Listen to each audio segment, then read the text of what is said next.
गंवार सास। ममता ने अपने बेटे को पढ़ा लिखा कर बड़ा आदमी बनाया। अब वो शहर में अपने परिवार के साथ रहता है। एक दिन ममता का बेटा रोहन अपनी पत्नी आलिया से कहता है, अरे आलिया, सुनो, माँ अब से गांव में नहीं रहेगी, वो हमारे साथ यहीं रहेंगे शहर में।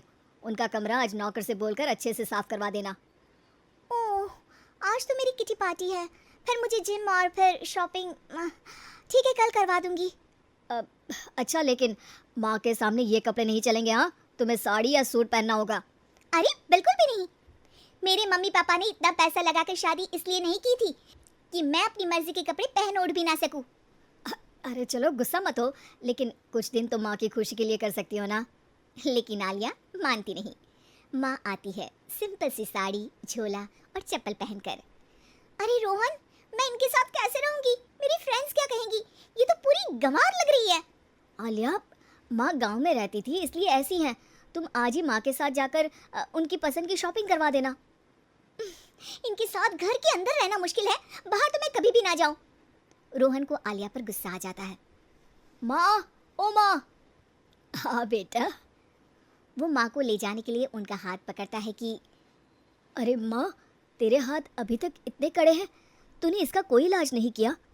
अरे बेटा, इसका कोई इलाज नहीं। वैसे भी मुझे कोई शर्म नहीं कि मेरे हाथ मुलायम नहीं है, क्योंकि इन्हीं हाथों से मेहनत कर मैंने तुझे बनाया है बेटा। अगले दिन। माँ, मैं ऑफिस जा रहा हूँ, कुछ लाना हो तो आलिया को बोलकर फ़ोन करवा देना। रोहन के जाने के बाद, आप ना आज कमरे में ही रहिएगा, घर में पार्टी है, मेरी सहेलियां आ रही हैं, मैं उन लोगों के सामने आपको नहीं ला सकती हूँ। ठीक है बहू, लेकिन तुम कहो तो मैं कुछ खाने को बना दूँ तुम लोगों की पार्टी के लिए। वो लोग सिर्फ कॉन्टिनेंटल या थाई फूड ही खाते हैं। कोई बात नहीं, कभी इंडियन खिलाने वाला कोई मिला नहीं होगा ना। मैं बनाकर कमरे में चली जाऊंगी। जैसे आपकी मर्जी। आलिया के घर उसकी दोस्त आती हैं, पार्टी होती है। अरे वाह आलिया, ये क्या है खाने में? बड़ा ही स्वादिष्ट है यार, इसकी रेसिपी मुझे चाहिए। हाँ, और ये दाल, ओह माय गॉड, मैंने तो किसी 5 स्टार में भी ऐसी दाल नहीं खाई है यार, तू कुक को यहाँ बुलाना। अब आलिया घबरा जाती है। हाँ हाँ, क्यों नहीं, माँ जी जरा बाहर आइए। आलिया की सास सिंपल सी साड़ी और गांव के अंदाज में आती है। अरे बहू, क्या हुआ? खाना पसंद नहीं आया क्या? बहू? अरे ये गांव से दिखने वाली औरत तुम्हें बहू क्यों बोल रही है? कौन है ये? वो हमारी नई नौकरानी है।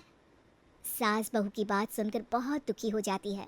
वो सर झुकाकर जा ही रही होती है कि एक सहेली बोल पड़ती है। अरे कहाँ जा रही हैं माँ जी? वो उठकर उनके पैर छूती है। जीती रहो बेटा। क्या है ना, आपकी शक्ल बिल्कुल मेरी माँ जैसी है। पता है आलिया, मैं शहर पढ़ने आई और फिर शहरी हो गई, लेकिन मेरे माँ पापा तो आज भी गांव में रहते हैं, बिल्कुल इनके जैसे ही हैं। आप यहाँ बैठिए ना आंटी, आप सच में बड़ी खूबसूरत है और आपके हाथ का खाना तो लाजवाब है। काश ये मेरी सास होती। सभी सहेलियां सास को घेर कर बैठ जाती हैं और उनसे खाने की रेसिपी पूछ रही होती है कि तभी घर की बेल बजती है और रोहन आता है। अरे क्या बात है, आज आप लोग हमारे घर में? और ये लोग तो मुझे आलिया से ज़्यादा माँ की सहेलियाँ लग रही हैं। क्या ये आपकी माँ है? लेकिन आलिया ने तो कहा कि ये उनकी नौकरानी है और इन्होंने भी नहीं बताया। वो नहीं बताएंगी, क्योंकि उनके लिए बच्चों की इज्जत और उनकी खुशी सबसे पहले है। मुझे माफ कर दो, मुझे इन्हें तुम लोगों से मिलवाने में शर्म आ रही थी कि तुम लोग क्या कहती। अरे अब तो हमें शर्म आ रही है कि तुम हम लोगों की सहेली हो।